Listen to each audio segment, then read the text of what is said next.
राधा स्वामी जी, बोलना ही बंधन है। एक राजा के घर एक राजकुमार ने जन्म लिया।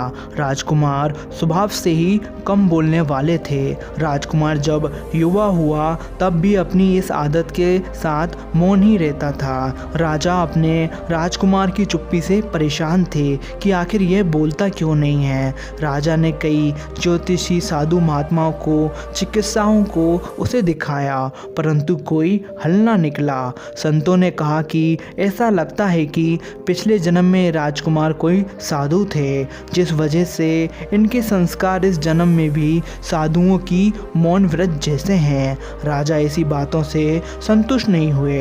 एक दिन राजकुमार को राजा के मंत्री बगीचे में टहला रहे थे। उसी समय एक कौवा पेड़ की डाल पर बैठकर कांव कांव करने लगा। मंत्री ने सोचा कि कौवे की आवाज़ से राजकुमार परेशान होंगे, इसलिए मंत्री ने कौवे को गोली मार दी। गोली लगते ही कौवा जमीन पर गिर गया। राजकुमार कौवे के पास जाकर बोले कि यदि तुम नहीं बोले होते तो नहीं मारे जाते। इतना सुनकर मंत्री बड़ा खुश हुआ कि राजकुमार आज बोले और तत्काल ही राजा के पास ये खबर पहुंचा दी। राजा भी बहुत खुश हुआ और मंत्री को खूब ढेर सारा उपहार दिया। कई दिन बीत जाने के बाद भी राजकुमार चुप ही रहते थे।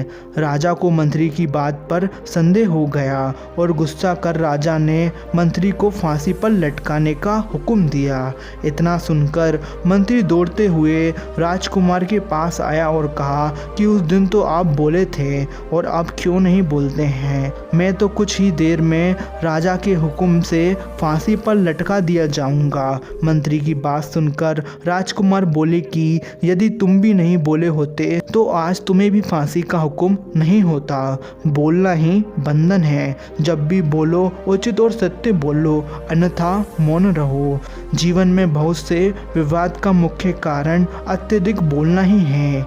एक चुप्पी हजारों कलह का नाश करती है। राजा छिपकर राजकुमार की बातों को सुन रहा था। उसे भी इस बात का ज्ञान हुआ और राजकुमार को पुत्र के रूप में प्राप्त कर गर्व हुआ। राजा ने मंत्री को फांसी से मुक्त कर दिया। इसलिए श्री गुरु महाराज जी ने हमें अंतर्मुखी होने का ज्ञान मार्ग बताया है। हमें भी संसार की जिम्मेदारी समझते हुए नाम का सिमरन करना चाहिए। यही जीवन का सार है। राधा स्वामी जी।